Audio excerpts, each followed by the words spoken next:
আচ্ছা ভাই, সব মুসলমানরাই তো জান্নাতে যাবি, তাই না? এত সোজা না রে ভাই, এত সোজা না। 17 শ্রেণীর মানুষ মুসলমান হয়েও জান্নাতে যেতে পারবে না। কি বলেন ভাই, 17 শ্রেণীর মানুষ মুসলমান হয়েও জান্নাতে যেতে পারবে না? তারা কারা? এক, হারাম খাদ্য ভক্ষণকারী জান্নাতে যাবে না। নবীজি সাল্লাল্লাহু আলাইহি সাল্লাম বলেন, যে দেহ হারাম খাদ্য দ্বারা লালিত পালিত হয়েছে তা জান্নাতে প্রবেশ করবে না। সুনানে বাইহাকি 5520।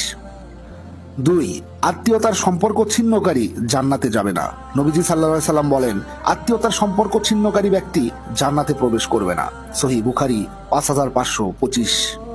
তিন, প্রতিবেশীকে কষ্ট দানকারী জান্নাতে যাবে না। নবীজি সাল্লাল্লাহু আলাইহি সাল্লাম বলেছেন, যার অত্যাচার থেকে প্রতিবেশীরা নিরাপদ নয় সে জান্নাতে প্রবেশ করবে না। সহিহ মুসলিম 66। চার, মাতা পিতার অবাধ্য সন্তান ও দায়ুস নারী জান্নাতে যাবে না। নবীজি সাল্লাল্লাহু আলাইহি সাল্লাম বলেছেন, 3 শ্রেণীর লোক জান্নাতে যাবে না। মাতা পিতার অবাধ্য, দায়ুস অর্থাৎ যে ব্যক্তি তার স্ত্রী, বোন প্রমুখ অধীনস্থ নারীকে বেপর্দায় চলাফেরায় বাধা দেয় না এবং পুরুষের বেশ ধারণকারী মহিলা। মুস্তাদারাকে হাকিম। 5, অশ্লীল ভাষী ও উগ্র মেজাজি জান্নাতে যাবে না। নবীজি সাল্লাল্লাহু আলাইহি সাল্লাম বলেছেন, অশ্লীল ভাষী ও উগ্র মেজাজি ব্যক্তি জান্নাতে যাবে না। আবু দাউদ 4168। 6, প্রতারণাকারী শাসক জান্নাতে যাবে না।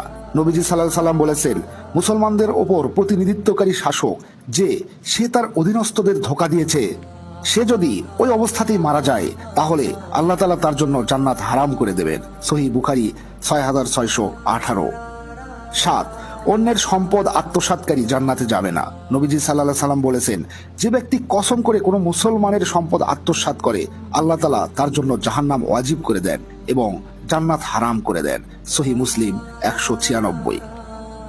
8, খোটা দানকারী, অবাধ্য সন্তান ও মদ্যপ জান্নাতে যাবে না। নবীজি সাল্লাল্লাহু আলাইহি সাল্লাম বলেছেন, উপকার করে খোটা দানকারী, মাতা পিতার অবাধ্য সন্তান এবং সর্বদা মদ পানকারী, এই 3 শ্রেণীর মানুষ জান্নাতে প্রবেশ করবে না। সুনানে নাসাই 5577। 9, চগলখোর জান্নাতে প্রবেশ করতে পারবে না। নবীজি সাল্লাল্লাহু আলাইহি সাল্লাম বলেন, চগলখোর জান্নাতে প্রবেশ করবে না। সহিহ মুসলিম। 10, অন্য পিতার সঙ্গে সম্বন্ধকারী জান্নাতে যাবে না।